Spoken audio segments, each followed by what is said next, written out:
Shalom saudara-saudara yang dikasihi oleh Tuhan, selamat datang dalam diskusi pelajaran Sekolah Sabat yang dipersembahkan oleh Gereja Masehi Advent Hari ke-7 Uni Indonesia Kawasan Barat.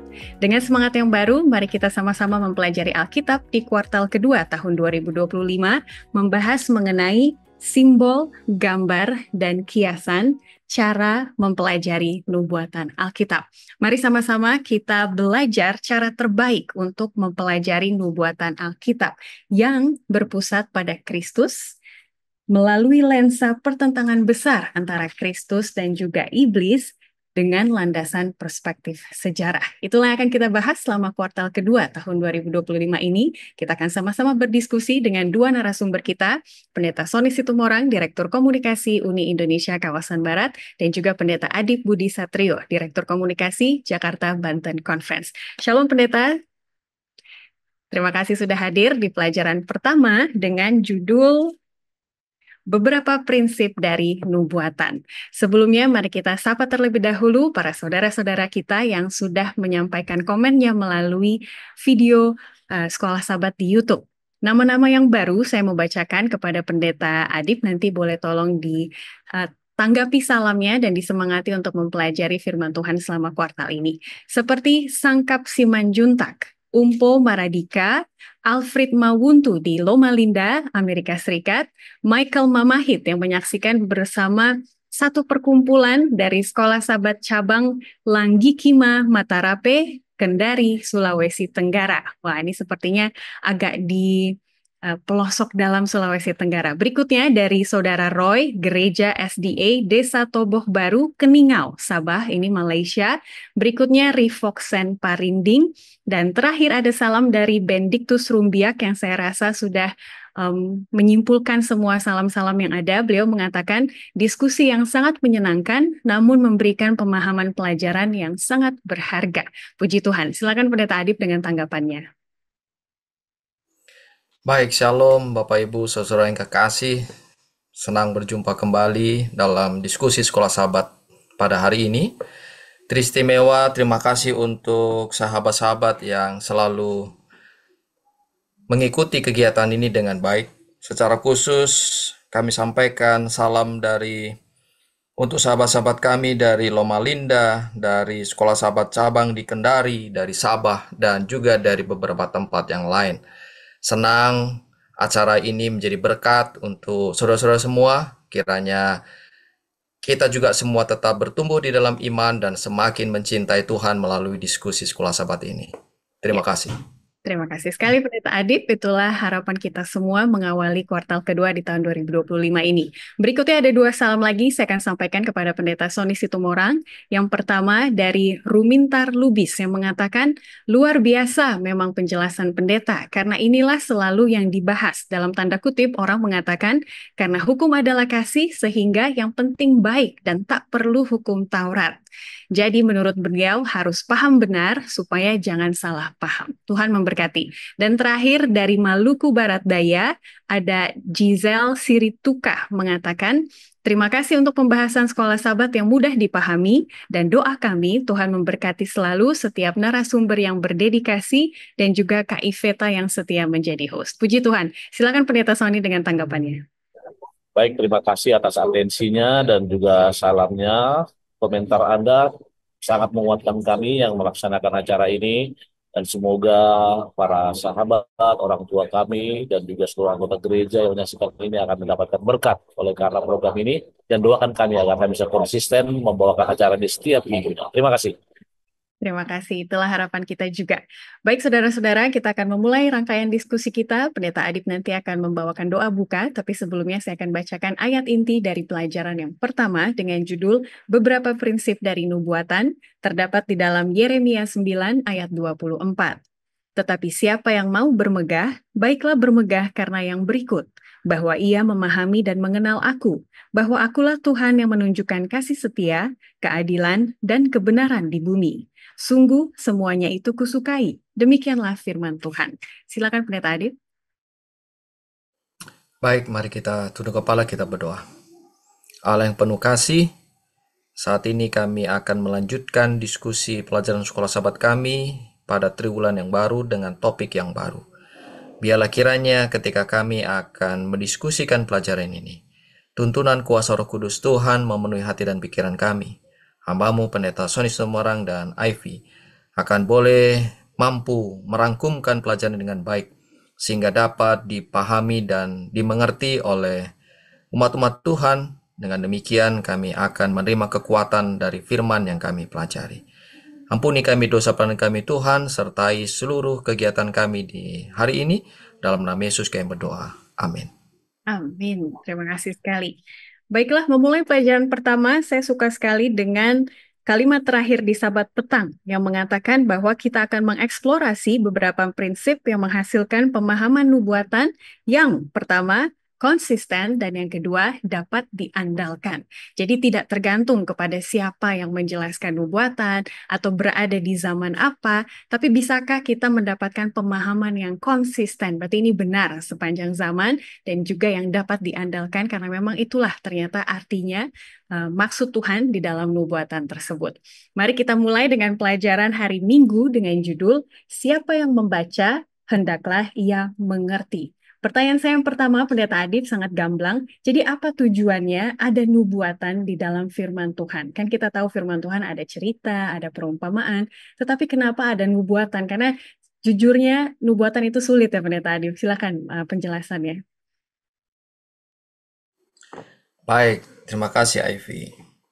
Pelajaran kita pada triwulan ini memang mengupas tentang bagaimana kita dapat mengerti dan memahami nubuatan itu dengan baik. Tetapi sebelum saya menjawab apa yang menjadi pertanyaan Ivy tadi, saya ingin meng-highlight satu ayat yang sangat penting yang disampaikan di dalam pelajaran kita, yang terdapat di dalam 1 Korintus pasal yang pertama ayat yang ke-10 dikatakan, "Tetapi aku menasihatkan kamu saudara-saudara demi nama Tuhan kita Yesus Kristus, supaya kamu seia sekata dan jangan ada perpecahan di antara kamu, tetapi sebaliknya supaya kamu erat bersatu dan sehati sepikir." Kadangkala ketika kita masuk dalam mempelajari Alkitab, khususnya di dalam nubuatan, maka seringkali ada banyak komentar atau ada banyak interpretasi, sehingga pada akhirnya membuat umat-umat Tuhan ini terpecah-pecah oleh karena mempertahankan idenya interpretasi masing-masing. Itulah sebabnya pelajaran kita pada triwulan ini, khususnya di pelajaran pertama pada pekan ini adalah sesuatu hal yang penting supaya kita dapat mengerti ketika kita melihat sebuah nubuatan, mempelajari sebuah nubuatan, maka mari kita gunakan prinsip yang sama. Dengan demikian kita akan menerima pemahaman yang sama, sehingga apa yang disampaikan oleh Rasul Paulus kepada jemaat di Korintus, kita tidak terpecah-pecah, tetapi kita sehati sepikir oleh karena pemahaman yang sama tentang nubuatan. Nah, ketika kita berbicara mengenai nubuatan, ini adalah satu bagian dari pernyataan Tuhan kepada manusia. Ketika kita berbicara mengenai nubuatan, maka ini adalah sesuatu hal yang akan dilakukan oleh Tuhan di masa yang akan datang. Jadi nubuatan itu adalah petunjuk bagi kita untuk mengerti akan apa yang terjadi di masa yang akan datang. Jadi Tuhan itu tidak memberikan kepada kita gambaran yang buta. Apa yang kita akan jalani dalam kehidupan ini, Tuhan itu tidak memberikan sebuah peta buta kepada kita. Tetapi Tuhan itu menunjukkan dengan detail kepada kita, kepada manusia, khususnya kepada umat-umat Tuhan, melalui nubuatan-nubuatan. Nah, inilah yang perlu kita pahami supaya kita dapat membaca peta itu dengan baik. Dengan demikian nubuatan itu akan boleh benar-benar menuntun kita kepada apa yang Tuhan kehendaki, yaitu kita boleh diselamatkan dan tetap menerima keselamatan ketika Tuhan datang yang kedua kali. Demikian, Ivy. Ya, terima kasih sekali Pendeta, sudah dimulai dengan baik dan saya lihat tadi Pendeta menyentuh beberapa topik yang besar sebenarnya yang akan kita diskusikan satu persatu di pelajaran hari-hari berikutnya. Dan kalau boleh saya tambahkan, ayat inti dari pekan ini juga menyampaikan bahwa tujuan nubuatan adalah supaya kita lebih memahami siapa Tuhan yang kita sembah, begitu ya. Apakah melalui kejadian di masa depan ataupun hal-hal lainnya yang merupakan pemikiran dan juga kehendak Tuhan. Terima kasih sekali Pendeta Adib. Berikutnya Pendeta Sony di paling bawah hari Minggu, kita langsung to the point ditanyakan. Dalam mempelajari nubuatan, sikap-sikap apa yang salah? Kalau tadi Pendeta Adib sudah menyinggung, jangan sampai ada perdebatan dan perpecahan. Kalau tujuannya itu sudah salah sikapnya. Ada lagi tidak Pendeta sikap-sikap lain yang harus kita hindari selama mempelajari nubuatan ini supaya pemahaman kita akan Tuhan tidak teralihkan begitu. Silakan Pendeta. Bicara mengenai sikap yang salah, saya mau garis bawahi sebentar. Saat ini saya sering lihat di sosial media, kalau para pemirsa sering lihat ada sekarang apa yang lagi booming, Edis TV, yang apologet Kristen, selalu dia tantang apologet sebelah. Nah, namun kebanyakan dari mereka hanya kutip-kutip ayat dan juga menginterpretasikan secara berbeda. Nah, ini sangat relevan dengan apa yang Ivy tanyakan tadi. Mempelajari nubuatan diperlukan sesuatu yang lebih. Mungkin Ivy boleh baca paragraf terakhir, tapi dimulai dari kata tanpa, 3 baris ke bawah. Dari kata jadi dengan tanpa, sampai kata halamannya hari Minggu. Tanpa berserah diri kepada Tuhan dan tanpa hati yang terbuka untuk mempelajari kebenaran, mereka yang membaca Alkitab kemungkinan besar tidak hanya akan kehilangan pekabarannya, tetapi juga salah memahami karakter Allah yang pengasih dan kudus yang diungkapkan dalam halaman-halamannya. Itu sebabnya dalam menginterpretasi Alkitab, saya pernah katakan ada 3 hal, yaitu preteris, futuristis, historisis. Dan yang istimewa pada bagian ini adalah bagaimana penulis Sean Bostra yang merupakan pengasuh suara nubuatan, penulis buku, menekankan bagaimana intervensi Tuhan mengenai nubuatan. Jadi kalau bisa dikatakan, saya pernah katakan juga dulu, nubuatan itu sebenarnya bahasa simpelnya adalah sejarah yang belum terjadi. Pasti terjadi, cuma masih belum terjadi. Itu sebabnya mencari celah-celah adalah sikap yang sangat salah. Kemudian apa? Tidak menyerahkan diri kepada Tuhan, tidak minta hubungannya, adalah hal yang salah. Asyik lanjutkan baca sampai terakhir. Ini bisa lebih mudah dilakukan daripada yang disadari banyak orang. Itulah sebabnya hanya membaca Alkitab bisa menjadi menyakitkan jika tanpa sarana yang tepat dan yang paling penting, sikap yang benar di bawah bimbingan Roh Kudus. Baik. Terima kasih. Terima kasih sekali Pendeta Sony sudah lengkapkan. Jadi kita harus ingat bahwa ketika kita mempelajari nubuatan, itu masihlah firman Tuhan, kita masih mendengarkan suaranya, baiklah pemikiran-pemikiran atau bias-bias yang lain tidak menghalangi atau lebih tinggi daripada pemikiran-pemikiran yang lain.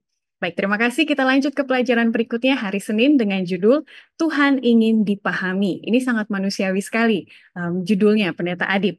Tapi kita sadar bahwa kita tidak akan pernah sepenuhnya memahami Tuhan karena Dia adalah Allah begitu ya. Tapi di antara hal-hal yang Tuhan ingin dipahami, hal apa yang penting yang tidak boleh kita lewatkan? Ini kalau di dalam pelajaran hari Senin ada banyak ayat, tapi kira-kira topik pentingnya apa? Silakan Pendeta Adib. Baik, sebagaimana tadi Ivy bilang bahwa kita manusia itu pasti ingin dipahami supaya kita ini dapat diterima dengan baik oleh orang lain. Demikian juga ketika kita berbicara mengenai Tuhan sebagai Allah pencipta, maka akan sangat mengalami kesulitan bagi kita manusia untuk memahami karakter Allah itu sesungguhnya. Itulah sebabnya melalui pengetahuan kita yang sangat terbatas, kita tidak akan pernah dapat mencapai tahap yang sempurna untuk mengerti dan memahami Allah. Bagaimanapun usaha kita, kita tidak akan mampu memahami secara sempurna bagaimana Allah itu. Saya ingin mengambil satu ayat di dalam Mazmur pasal yang ke-139 ayat yang pertama sampai ayat yang ke-6. Tapi mari kita fokuskan di ayat yang ke-6. Dikatakan bahwa terlalu ajaib, terlalu tinggi, tidak sanggup. Jadi kita tidak akan sanggup memahami Allah itu dengan sempurna.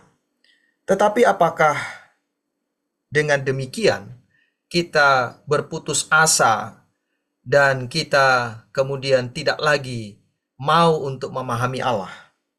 Kalau kita lihat di dalam pelajaran kita di hari Senin ini, ada satu pernyataan yang disampaikan kepada kita. kebenaran dari masalah ini adalah bahwa kita tidak akan pernah sepenuhnya memahami pikiran Tuhan karena Dia tidak terbatas dan maha tahu. Tetapi pada akhirnya yang perlu kita garis bawahi adalah nubuatan Alkitab pada puncaknya harus menuntun kita kepada Yesus dan janji keselamatan yang Dia tawarkan kepada seluruh umat manusia. Seringkali kita berargumen seolah-olah kita ini paling mengerti dan mengenal Allah. Sehingga pada akhirnya tidak jarang terjadi perdebatan bahkan argumentasi yang memunculkan perpecahan. Tetapi nubuatan ini sebenarnya seperti yang saya sampaikan di awal tadi, bahwa ini tidak boleh memberikan sebuah perpecahan kepada kita. Itu sebabnya kita harus selalu menarik nubuatan itu kepada Yesus dan rencana keselamatannya kepada manusia. Jadi itu saja yang harus kita pahami dengan betul. Apakah nubuatan ini berhubungan membawa saya lebih mengenal Yesus dan memberikan kepada saya keyakinan tentang keselamatan? Kalau tidak usah lagi berdebat. Karena itu hanya akan menghabiskan energi, karena kita pahami bahwa kita tidak sanggup memahami Allah itu dengan sempurna. Sehingga pelajaran kita katakan, mari kita sudahi argumen-argumen yang tidak membawa hasil yang baik. Tetapi mari kita mempelajari nubuatan itu untuk membangun pengertian dan pemahaman kita tentang keselamatan yang diberikan oleh Yesus kepada manusia. Sudah jelas sekali pendeta, mari kita fokus kepada apakah nubuatan ini membawa saya ke dalam pemahaman akan Yesus yang lebih baik, ataupun akankah saya lebih yakin tentang keselamatan saya karena apa yang kita pelajari tersebut. Terima kasih sekali. Pendeta Sony, mari kita singgung pertanyaan di bawah hari Senin, karena ini bersangkutan dengan sikap yang kita pelajari di pelajaran hari Minggu. Kita diajak untuk berfokus kepada apa yang bisa kita ketahui. Tetapi banyak orang sangat berfokus pada apa ya yang belum saya pahami sehingga mereka kelewatan intinya begitu. Mereka kehilangan inti fokusnya. Saya mau bacakan di sini, mengapa sangat penting untuk berfokus sekarang pada apa yang sudah kita ketahui dan mengikuti apa yang kita tahu daripada terobsesi dengan apa yang kita tidak tahu. Seakan-akan kalau kita tahu apa yang orang lain tidak tahu, kita lebih hebat begitu ya. Silakan Pendeta Sony. Baik, terima kasih. Prinsip dasar yang pertama, sekolah sahabat ini diberikan bagi kita yang sudah memiliki iman, sudah tahu, sudah percaya. Prinsip kedua, nubuatan ini hanya bisa diimani oleh mereka yang percaya kepada Yesus. Maka ini dikatakan spirit of prophecy atau prophecy. Karena saya katakan tadi, nubuatan merupakan intervensi Tuhan. Dan ketika tadi Ivy katakan apa yang tidak tahu benar, kalau kita melihat para pemirsa di Yesaya 59 di paragraf kedua, dikatakan apa? Beda rancanganku jalanmu jalanku. Namun, meski mungkin paragraf ketiga, keempat, Ivy baca Pak. Ya. Karena saya di ayat 4 ya. Ya. Meskipun kita tidak akan pernah mengerti segalanya, kita dapat memahami apa yang diperlukan untuk keselamatan kita. Ketika para rasul menjelaskan Injil kepada pendengar mereka sering merujuk pada nubuatan yang digenapi, yang darinya kita dapat menyimpulkan bahwa salah satu tujuan utama nubuatan adalah untuk mengilustrasikan rencana keselamatan. Memang pada akhirnya nubuatan Alkitab pada puncaknya harus menuntun kita kepada Yesus dan janji keselamatan yang Dia tawarkan kepada seluruh umat manusia. Ya, ilustrasi rencana keselamatan dan janji yang ditawarkan kepada seluruh umat manusia. Nah, kenapa banyak orang pengen tahu sekarang hal yang baru? Sorry, saya mau katakan juga. Contoh gini, Ivy sama Pastor Adi. Konsep country living pun paling tidak dimengerti dengan tiga cara. Which is itu nggak sesuai dengan Alkitab. Lalu kemudian pada bagian bawah dikatakan, Tuhan ingin dipahami dengan iman dikatakan sini. Iman apa? Bahwa kita yakin, kita imani bahwa Tuhan mengasihi kita semua. Bahkan pada bagian akhir dikatakan nubuatan yang Dia lakukan inilah tanda bagi kita sebagai manusia berdosa bahwa salib yang telah dia tersebut merupakan apa? Bagian dari darah tersebut. Terima kasih. Ya, terima kasih sekali Pendeta untuk mengingatkan kita untuk mengimani dan melakukan apa yang kita tahu sambil kita belajar lebih begitu ya. Kita akan belajar sama-sama sepanjang kuartal ini. Baik, untuk melengkapi pemahaman kita maju ke pelajaran hari Selasa dengan judul Daniel, sembunyikanlah firman itu. Seperti biasa, kita akan berfokus banyak kepada kitab Daniel dan kitab Wahyu. Di kitab Daniel, kita akan bahas untuk hari ini Daniel 12 ayat 4, di mana seorang malaikat mengatakan kepada Daniel, sembunyikanlah segala firman itu dan meteraikanlah kitab itu. Alias, kitab Daniel sepertinya dirahasiakan bukan untuk sekarang, ini dimengerti orang, begitu ya. Tapi kalau kita baca Wahyu 22 ayat 10, malah dikatakan jangan memeteraikan kitabnya, alias kitab Wahyu, kitab bisa dipelajari orang sepanjang zaman. Jadi mungkin pertanyaannya Pendeta Adib, kapan waktunya nubuatan itu dipelajari? Apakah sekarang, begitu ya? Apakah waktu yang tepat kita mempelajari nubuatan ini? Atau apa maksud Tuhan untuk sepertinya alon-alon gitu, biar kamu mau mengerti kebenaran, pelan-pelan ada waktunya begitu. Silakan Pendeta Adib dengan penjelasannya. Baik, terima kasih. Kalau kita mempelajari pelajaran di hari Selasa ini memang ada dua nubuatan yang disampaikan, yaitu seperti Ivy sampaikan tadi di Daniel 12 ayat yang keempat dan juga Wahyu 22 ayat yang ke-10.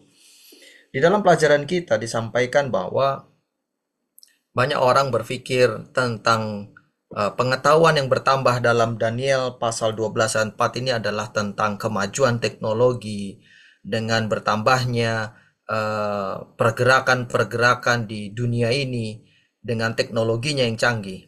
Tetapi hal itu ternyata bukan seperti demikian yang dimaksudkan di dalam ayat ini. Jika kita simak ayat ini dikatakan sembunyikanlah, artinya bahwa pekabaran itu tidak pada saat itu dijelaskan oleh Tuhan tentang maknanya. Itulah sebabnya Tuhan memberikan pesan kepada Daniel, sembunyikan.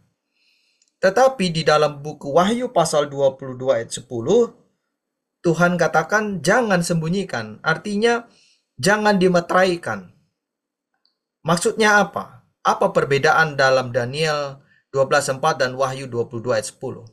Bahwa buku Daniel itu tidak pada saat itu nubuatan itu dijelaskan oleh Tuhan. Tetapi di dalam buku Wahyu, nubuatan itu tidak boleh lagi ditahan-tahan. Nubuatan itu harus segera dijelaskan. Kenapa? Karena waktunya sudah sangat dekat.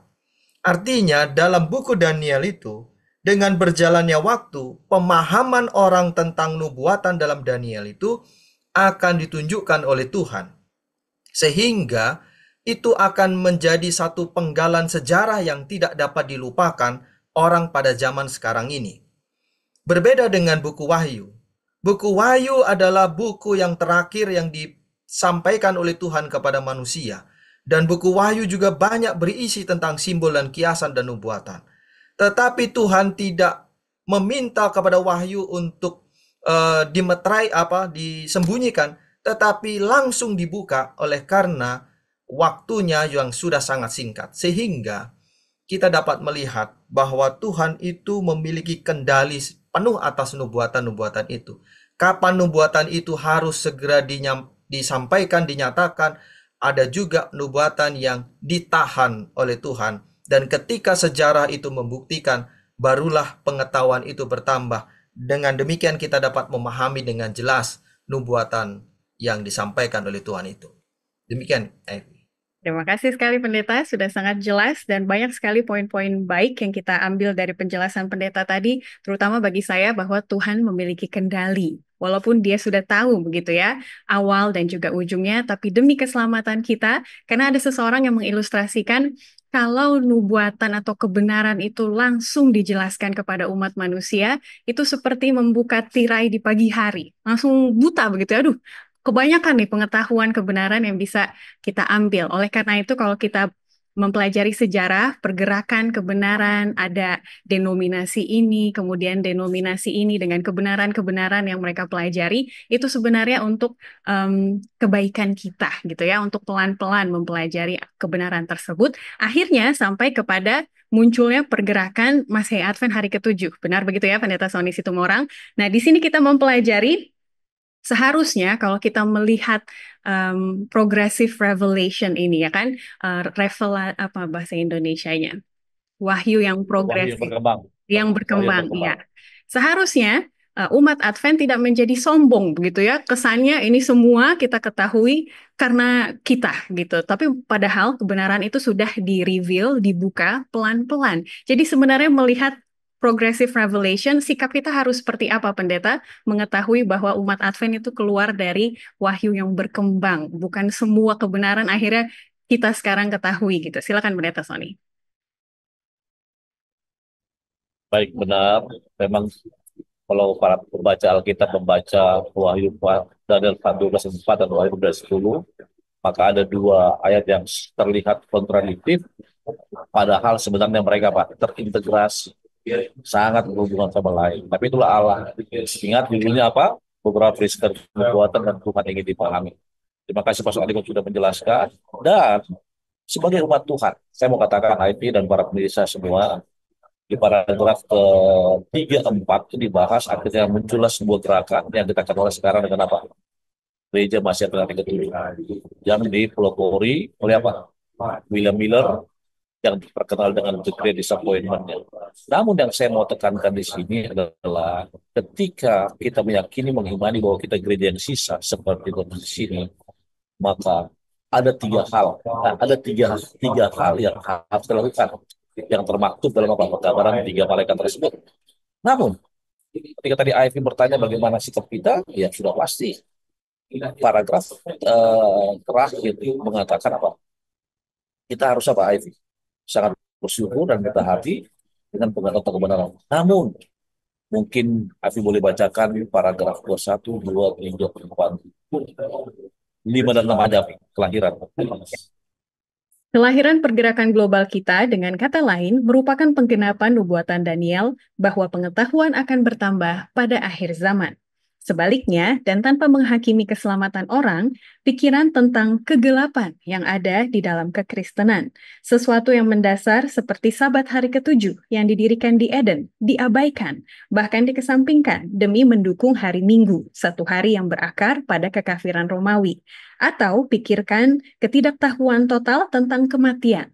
Dengan sebagian besar orang Kristen mempercayai gagasan kafir bahwa orang mati segera pergi ke kehidupan lain, yang bagi sebagian orang juga berarti neraka yang menyala-nyala selamanya. Nah, itu sebabnya saya mau katakan, inilah situasi. Jangan kita pikir ketika Anda sudah mengenal kebenaran mengenal Kristus, maka konsep kita sudah seperti yang seharusnya. Tapi yang terjadi adalah seperti yang Ivy baru bacakan tadi. Namun bagi saudara dan saya yang sangat-sangat mengimani Yesus Kristus dan juga meyakini nubuatan, mari kita tetap rendah hati dan semakin banyak belajar sehingga firman Tuhan ini akan jadi berkat bagi kita dan bagi banyak orang. Terima kasih. Terima kasih Pendeta untuk ajakannya, dan itu juga yang menjadi satu poin yang saya ambil dari pelajaran hari Selasa tadi. Baiklah, kita akan maju ke pelajaran hari Rabu, di mana nanti kita akan diajak untuk lebih banyak merenungkan. Jadi apa posisi saya sekarang, dan apa yang akan saya lakukan mengenai nubuatan firman Tuhan ini. Pelajaran hari Rabu berjudul Mempelajari Firman.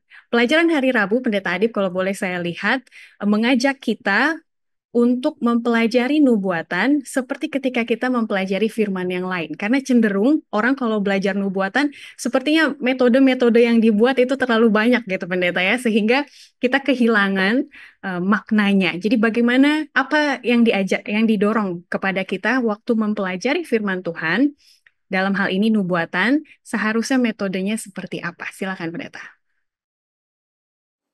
Baik, tadi disinggung mengenai William Miller. Memang William Miller adalah sosok yang sangat memberikan dampak besar dari pergerakan Gereja Masih Advent hari ke-7. Meskipun pemahaman yang ditemukan oleh William Miller tentang nubuatan itu belumlah sempurna. Tetapi William Miller telah memulai sebuah hal yang baik untuk pergerakan selanjutnya dalam memahami nubuatan. Pelajaran kita sampaikan bahwa mempelajari nubuatan itu seperti saat kita sedang memainkan sebuah puzzle, di mana masing-masing akan menemukan bagiannya untuk disatukan menjadi satu gambar yang utuh. Jadi William Miller telah memulai menemukan satu bagian. Kemudian dengan pengetahuan yang bertambah, ditemukan bagian-bagian yang lain, sehingga pengertian dan pemahaman nubuatan itu menjadi sempurna. Lalu, apakah kita hanya saat ini tinggal menerima saja? Tidak. Tetapi kita tetap didorong untuk terus mempelajari Alkitab. Ada banyak buku-buku tentang penjelasan berbagai nubuatan-nubuatan. Gereja kita salah satu gereja yang memiliki begitu banyak referensi untuk dapat kita mengerti dan memahami nubuatan. Tetapi masing-masing kita tetap didorong untuk mempelajari Alkitab itu secara personal dengan menggunakan referensi-referensi yang ada, sehingga kita sendiri pun diajak untuk menggali dan menjadi bagian dari orang yang sedang bermain puzzle tadi. Kita akan menemukan, oh ini ada sesuatu yang akan menyempurnakan pengertian dan pemahaman kita. Saya ingin mengembalikan ini kepada tujuan awal kita. Ketika kita berbicara mengenai nubuatan, maka kita diajak untuk memahami dan mengenal Tuhan, mengenal Yesus. Sehingga ketika kita mempelajari Alkitab, maka ada bagian puzzle yang tidak kita temukan di bagian yang lain tentang Yesus secara personal.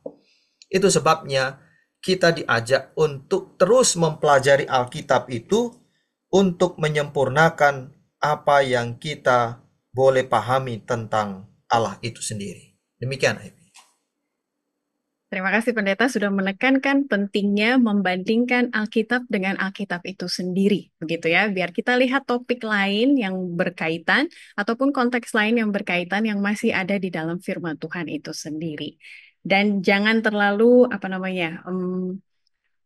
langsung ke sejarah begitu ya, langsung ke peristiwa gitu. Itu nanti akan membuat kita lebih bingung karena itulah sebenarnya yang William Miller lakukan walaupun beliau tidak memiliki background teologi ya, begitu ya, seorang farmer, seorang petani sebenarnya. Nah, Pendeta Sony Situmorang, saya mau bawa pertanyaan kedua di hari Jumat. Dikatakan di sini, apa cara terbaik untuk melindungi diri kita dari banyak upaya liar dan spekulatif untuk menafsirkan nubuatan? Dan kadang-kadang bahkan ide-ide tersebut muncul dari orang-orang di dalam gereja kita sendiri. Kenapa kita harus berhati-hati untuk menguji segala sesuatu dan memegang apa yang baik? Ini mengutip dari 1 Tesalonika 5 ayat 21. Silakan Pendeta Sony. Sangat jelas di pelajaran hari Rabu diinformasikan sedikit bagaimana firman Tuhan dengan juga Roh Kudus. Namun satu hal yang saya ingin tekankan adalah spekulasi dan usaha liar itu akan banyak di gereja manapun. Namun mempelajari Alkitab adalah mempelajarinya dengan apa? Dengan tuntunan Roh Kudus. Coba IP baca paragraf 1, 2, 3, 4. Ya. Sayangnya, mereka mengambil pendekatan yang sama terhadap nubuatan, mengangkat satu ayat secara tersendiri di luar dari konteksnya, dan membandingkannya dengan peristiwa terkini, bukan dengan bagian Alkitab lainnya. Hal ini, sebagian, telah menuntun kepada aliran terus-menerus dari buku-buku modern tentang nubuatan yang harus diperbarui setiap beberapa tahun, karena mereka salah tentang apa yang mereka katakan akan terjadi dan kapan itu akan terjadi. Ingat, konsep pertama itu Roh Kudus, karena terus terang melihat banyaknya fenomena dari saat ini, apalagi terakhir ada pembantok dari Myanmar ya, banyak orang langsung menghubungkan semua. Ada peristiwa dihubungkan, tapi di sini dikatakan apa? Coba lihat konteks, belajar dengan baik, dan di paragraf terakhir dengan jelas dikatakan apa? Jangan terlalu mudah mengambil satu ayat dan buat kesimpulan tanpa melihat apa yang terjadi. Intinya adalah ketika ada serangan dalam gereja seperti itu, saya kembali pada hari Senin dan Selasa, yaitu apa? Ini adalah Roh Kudus. Terima kasih. Terima kasih. Dan untuk menyambungkan perenungan dan juga diskusi yang sudah kita singgung tadi, saya mau bawa perhatian kita ke pertanyaan di bawah hari Rabu, melihat pengalaman kita, terutama kepada para anggota jemaat yang sudah lebih senior, yang lebih tua gitu ya, yang sudah mendengar cerita atau mengalami sendiri bagaimana pemahaman nubuatan ini membingungkan orang, apa cara terbaik yang bisa kita lakukan untuk merespon jika hal-hal itu terjadi. Baik, terakhir kita akan melihat pelajaran hari Kamis dengan judul Kiasan atau Harfiah. Ini adalah pertanyaan sejuta umat, karena mereka bingung ketika membaca nubuatan, apakah yang dimaksud demikian atau ini merupakan kiasan, simbol. Dan akhirnya muncul pertanyaan berikutnya, mengapa Allah memberitahukannya dalam simbol? Kenapa tidak langsung terus terang saja? Mungkin ini yang boleh Pendeta Adib jawab di pelajaran hari Kamis. Silakan Pendeta. Baik, terima kasih. Memang menarik jika kita berbicara tentang nubuatan. Seperti kita diajak untuk bermain sebuah teka-teki. Kita tahu bersama bahwa dalam Alkitab, Tuhan banyak menggunakan simbol-simbol ketika berbicara mengenai nubuatan. Dan seringkali ini menjadi sebuah perdebatan yang sulit untuk disamakan oleh karena masing-masing bertahan dengan interpretasinya. Pelajaran kita di hari Kamis ini juga menolong kepada kita untuk dapat mengerti dan memahami apakah simbol-simbol yang disampaikan di dalam nubuatan itu kita baca secara harfiah atau secara kiasan. Di dalam pelajaran kita ada disinggung tentang simbol beruang dalam Daniel pasal yang ke-7. Jika kita berbicara mengenai beruang, maka ini identik dengan negara Rusia. Tapi apakah demikian bahwa beruang dalam Alkitab yang disampaikan dalam Daniel 7 itu merujuk kepada negara Rusia? Nah, ketika kita berbicara tentang simbol, maka prinsip yang kita harus pakai adalah biarlah kita mengikuti aturan yang sangat sederhana yang disampaikan oleh Alkitab, yaitu bahwa izinkan Alkitab itu mendefinisikan istilahnya sendiri. Jadi ketika kita akan menggunakan simbol itu, maka biarlah Alkitab itu yang akan menolong dirinya sendiri untuk menjelaskan kepada kita apakah itu harfiah atau kiasan. Kita ambil beberapa contoh di dalam pelajaran di hari Kamis. Salah satunya adalah di dalam Wahyu 1 ayat 16. Kemudian di dalam Daniel 7 ayat 24. Di situ ada disampaikan tentang pedang. Apakah pedang itu kita bisa artikan sebagai pedang yang harfiah, senjata?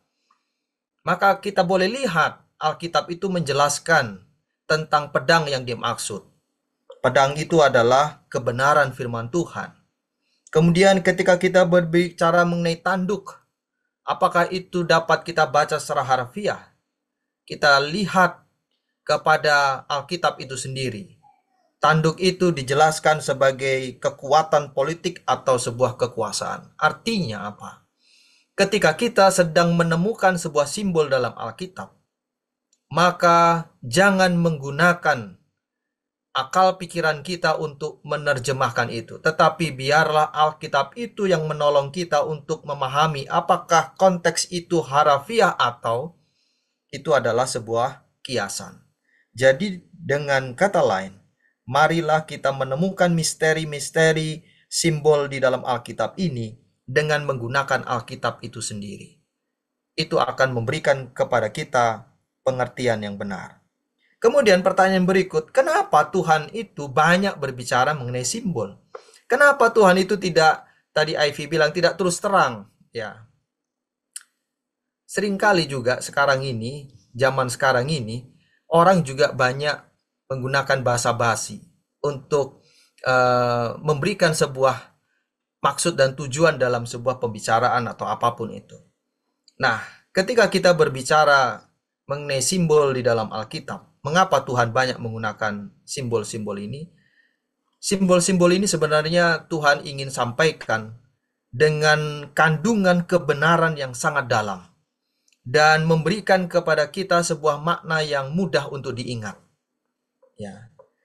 Jadi ketika Tuhan memberikan kepada kita simbol, maka ini mengajak kita untuk menggali, mempelajari, sehingga itu akan mudah kita ingat dan kita akan menemukan makna yang begitu dalam dari apa yang disampaikan oleh Tuhan dibandingkan jika itu disampaikan secara terus terang. Maka manusia itu akan lebih lupa, lebih cepat lupa, tidak mengingat. Tetapi dengan menggunakan simbol, Tuhan ingin memberikan sebuah penekanan yang dalam tentang mana rohani yang disampaikan. Tetapi yang menarik adalah tadi yang disampaikan oleh Avi dalam pertanyaan. Bagaimana memusatkan perhatian pada apa yang kita pahami dapat memperkuat iman kita. Jadi jangan bingung dengan adanya simbol-simbol dalam Alkitab. Kita tidak perlu pusing. Tuhan tidak memberikan nubuatan ini untuk membuat kita tidak mengerti dan memahami Alkitab. Tetapi justru Tuhan ingin menolong kita mengerti dengan baik. Jadi mari kita pelajari dengan menggunakan metode yang sederhana. Biarlah Alkitab itu menjawab dirinya sendiri. Sehingga dengan demikian kita tidak perlu pusing dengan pengertian-pengertian simbol-simbol ini. Tetapi kita dapat menemukan pengertian itu dengan benar, dengan sederhana melalui Alkitab. Sehingga iman kita pun juga akan bertumbuh karena kita memahami nubuatan yang disampaikan oleh Tuhan dalam simbol itu dengan baik dan benar. Kira-kira demikian, Ivy. Terima kasih sekali Pendeta sudah menjabarkannya dengan jelas.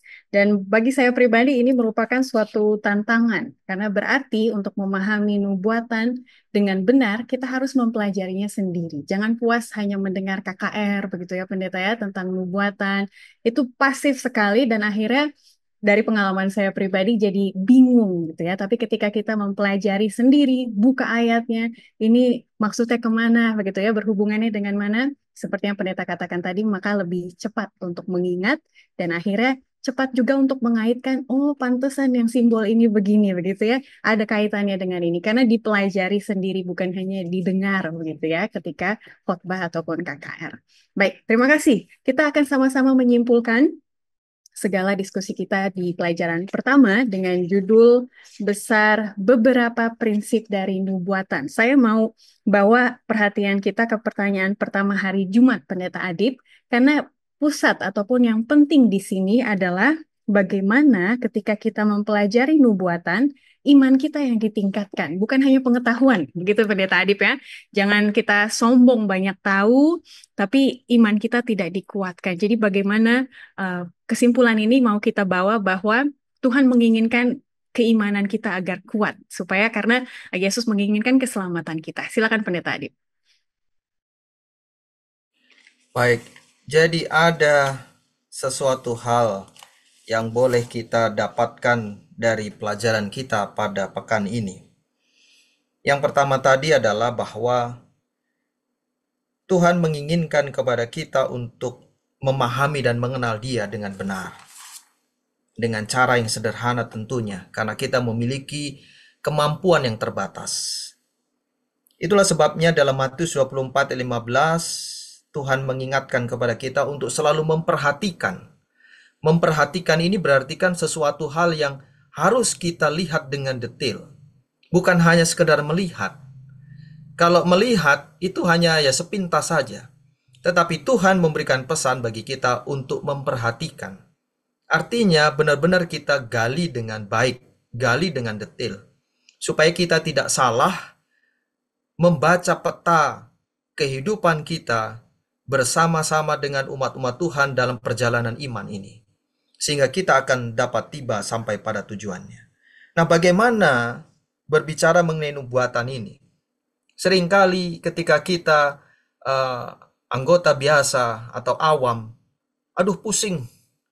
Harusnya baca Alkitab lebih membuat saya jelas tentang Tuhan, tapi berbicara mengenai nubuatan, berbicara mengenai simbol, aduh jadi pusing. Sudahlah. Nah, ini sesuatu hal yang perlu kita robah. Dalam Wahyu 1 ayat 1-3 dikatakan, berbahagialah ia yang membacakan, mereka yang mendengar, dan yang menuruti yang ada tertulis di dalamnya. Jadi ada 3 bagian yang perlu kita simak ketika kita menemukan kesulitan di dalam memahami Alkitab ini. Mari kita baca, bukan sekedar membaca, tetapi memperhatikan yang kita baca, kemudian mendengarkan, artinya kita menggunakan juga referensi-referensi dari tulisan-tulisan Roh Nubuat untuk menolong kita memahami, dan yang terpenting adalah bagian ketiga, kita turuti apa yang disampaikan. Jadi apakah itu membangun iman kita? Kalaupun itu sulit kita pahami, kemudian kita menggunakan referensi dari orang lain, kalaupun itu tidak sesuai dengan apa yang kita inginkan atau apa yang kita maksudkan, mari kita berdoa kepada Tuhan supaya apa Tuhan yang Engkau mau sampaikan kepada saya melalui nubuatan ini, supaya saya bisa lakukan itu sehingga iman saya bertumbuh. Daripada saya hanya berargumen untuk mendefense pengertian kita terhadap orang lain, sehingga pada akhirnya apa yang disampaikan oleh Rasul Paulus dalam jemaat Korintus, kita akhirnya terpecah-pecah. Jadi mari kita membaca ini dengan hati-hati, kita penuh dengan roh kerendahan hati, karena kita punya kemampuan terbatas. Biarlah Tuhan yang menuntun kita, sehingga ketika kita belajar nubuatan, bukan kita semakin dilemahkan, tetapi kita semakin mengenal Tuhan itu begitu baik dalam hidup kita, memberikan jalan-jalan yang jelas dan terang, supaya kita bisa sampai di dalam rumah yang Tuhan sediakan dalam kerajaan sorga. Jadi semoga pelajaran kita pada pekan ini dapat membuka pikiran kita untuk menggali lebih dalam lagi sepanjang triwulan ini, sehingga kita tidak akan lagi mengalami kesulitan ketika kita menemukan nubuatan-nubuatan di dalam Alkitab. Tuhan berkati.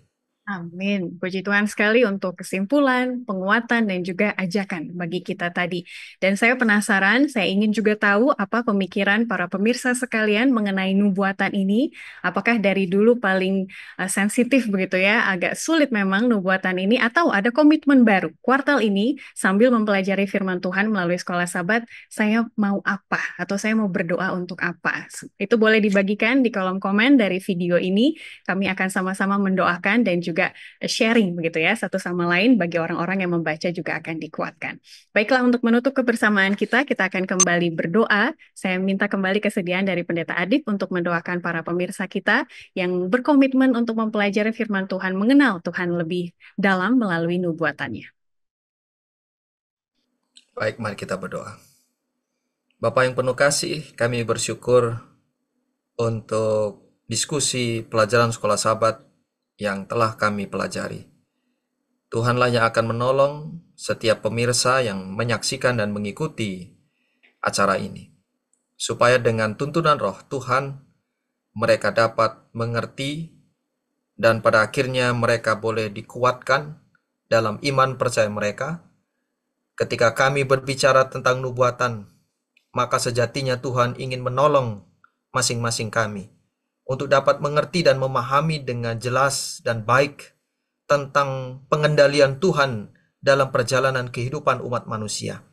Karena Tuhan rindu semuanya diselamatkan dan masuk dalam kerajaan sorga. Diberkatilah semua pemirsa yang sudah boleh menyaksikan acara ini. Biarlah Tuhan memberkati mereka semua dalam kehidupan mereka, dalam segala aktivitas mereka. Tuhan memberikan kesehatan yang baik, keselamatan dari segala mara dan bahaya, sehingga mereka dapat menikmati kehidupan dengan sempurna dan selalu bersyukur dan berterima kasih kepada Tuhan. Dan biarlah kami tetap bersemangat juga untuk mengikuti tayangan-tayangan selanjutnya untuk membawa iman kami bertumbuh lebih dekat kepada Tuhan. Jikalau ada kesalahan-kesalahan dalam tutur kata kami, pemikiran kami, Tuhan yang mengampuni dan Tuhan yang menyempurnakan, sehingga berkat Tuhanlah yang akan menjadi bahagian kami semua. Terima kasih Tuhan, inilah doa kami kepadamu. Berkat-Mu menjadi bagian kami, dalam nama Yesus kami berdoa. Amin.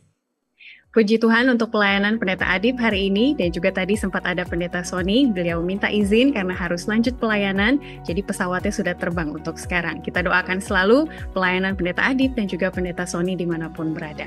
Dan bagi para pemirsa, kita akan kembali hadir di pekan depan. Pelajaran kedua, kita akan melihat bagaimana fondasi nubuatan itu sudah dibangun ketika kita membaca kitab Kejadian. Jadi bukan hanya Daniel dan Wahyu saja yang akan kita pelajari, tapi kitab Kejadian kita akan lihat bersama-sama. Sampai bertemu kembali, Tuhan memberkati kita semua.